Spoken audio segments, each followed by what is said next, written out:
I'm going to share a terrifying experience that happened to me and my girlfriend in upstate New York. The moon was full, casting an eerie glow over the quiet neighborhood.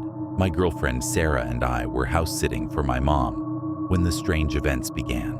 We were relaxing on the couch.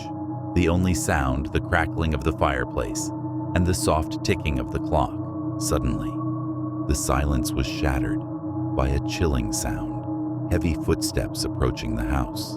We looked out the window and saw a shadowy figure emerging from the darkness. A large, burly man, his face obscured by the dim moonlight, stood there. He was wearing a dark hoodie and jeans, and his breath fogged in the cold air. He was carrying a plastic bag, which seemed out of place for the late hour. As we watched in horror, the man began moving quickly in a strange, shuffling way across the street. The crunching of his boots on the frozen ground echoed through the night. He then disappeared into the darkness, leaving us frozen in fear. "Did you see that?" Sarah whispered, her voice trembling. "I couldn't believe my eyes," I replied, my heart pounding in my chest. The sudden intrusion shattered the peaceful atmosphere of the house. We quickly turned off all the lights and retreated to the laundry room, our hearts pounding in our chests. The only sound was the soft creaking of the floorboards beneath our feet. After what felt like an eternity, I cautiously peeked out the window again. The man was nowhere to be seen. The only sound was the distant howling of a coyote. "I'm scared," Sarah admitted, her voice barely a whisper. "Me too," I replied, taking her hand. "We'll be okay." Just as we were beginning to think it was over, we heard a chilling sound, a knock on the door. We rushed over, our hearts pounding in our ears. The doorknob was jiggling, as if someone was trying to force their way in.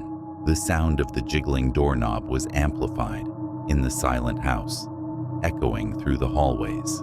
"What do we do?" Sarah asked, her voice filled with fear. "I don't know," I replied, my voice shaking. "Just stay calm."